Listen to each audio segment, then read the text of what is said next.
Welcome back to our channel. இந்த வீடியோவில் நம்ம என்ன பார்க்க போகிறோம்னு பார்த்தோம்னா ஜனவரி ஃபஸ்ட்டுக்கான கரண்ட் அஃபேர்ஸ். ஃபஸ்ட்டு ஒன் பார்த்தோம்னா தரையில் இருந்து தரையில் உள்ள இலக்கை தாக்கக்கூடிய குறுகிய தொலைவு அதிநவீன ஏவுகணையின் பெயர் என்ன? பிரளய் ஏவுகணை தான் தரையிலிருந்து தரையில் உள்ள இலக்கை தாக்கக்கூடிய குறுகிய தொலைவு அதிநவீன ஏவுகணை. உள்நாட்டில் தயாரிக்கப்பட்ட ஏவுகணை இந்திய ஆராய்ச்சி மற்றும் மேம்பாட்டு அமைப்பு தயாரித்தது.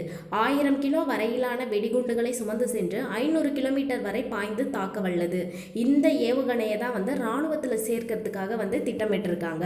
அடுத்து பார்த்தோம்னா ரெசின், ஆயில், பெயிண்ட், மை தயாரிக்கும் போது அதனை திரவமாக்க பயன்படுத்தப்படும் கரைப்பான் சேர்மம் எது அப்படின்னு பார்த்தோம்னா டை எத்திலீன் கிளைக்கால். இந்த டை எத்திலீன் கிளைக்கால் அப்படின்ற நச்சுப்பொருள் தான் கோல்ட்ரிஃப் அப்படின்ற இருமல் மருந்துகளில் கலந்திருந்ததா ரிப்போர்ட்டில் தெரிவிச்சிருக்காங்க.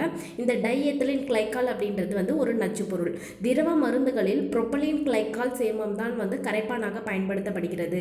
இப்போ திரவ மருந்துகள்லாம் இருக்குது அப்படின்னா அதில் நம்ம புரோப்பலின் கிளைக்காலை தான் சேர்க்கணும். ஆனால் இதில் கலந்திருக்கிறது டை எத்திலீன் கிளைக்கால் கலந்திருக்காங்க. அந்த டை எத்திலீன் கிளைக்கால் அப்படின்றது ரெசின், ஆயில், பெயிண்ட், மை தயாரிக்கும் போது அதனை திரவமாக்க பயன்படுத்தப்படும் கரைப்பான் அப்படின்ட்டு சொல்கிறாங்க. அடுத்து பார்த்தோம்னா போதைப்பொருள் தடுப்பு சட்டம் எந்த ஆண்டு கொண்டு வரப்பட்டது? 2018 கொண்டு வரப்பட்டது. வங்கதேசத்தின் முதல் பெண் பிரதமர் என்ற பெருமைக்குரியவர் யார் அப்படின்னு பார்த்தோம்னா கலிதா ஜியா அப்படின்றவங்க தான் வங்கதேசத்தினுடைய முதல் பெண் பிரதமர். 3 முறை பிரதமர் பதவியை வகிச்சிருக்காங்க. இவங்க இறந்துட்டாங்க. அதனால தான் அவங்களுடைய சிறப்பு என்ன அப்படின்றத பற்றி பார்க்குறோம். அடுத்து பார்த்தோம்னா உலக ஃபிளிட்ஸ் செஸ் சாம்பியன்ஷிப்பில் சாம்பியன் பட்டம் வென்றவர் யார் அப்படின்னு பார்த்தோம்னா நார்வேயினுடைய மேக்னஸ் கார்ல்சன் அப்படின்றவர் தான் உலக ஃபிளிட்ஸ் செஸ் சாம்பியன்ஷிப்பில் சாம்பியன் பட்டம் வென்றிருக்காரு. 9வது முறையாக பிளிட்ஸில் சாம்பியன் பட்டம் வென்றிருக்காரு. இவர் உலகினுடைய நம்பர் 1 செஸ் வீரர் அப்படின்ற பெருமைக்குரியவர். இவர் இந்த 9வது முறையாக பிளிட்ஸ் சாம்பியன் பட்டம் வென்றதன் மூலம் தொடர்ந்து அதிக சாம்பியன் பட்டங்களை வென்றவர் அப்படின்ற பெருமையில் இன்னும் நீடித்து வருகிறார்.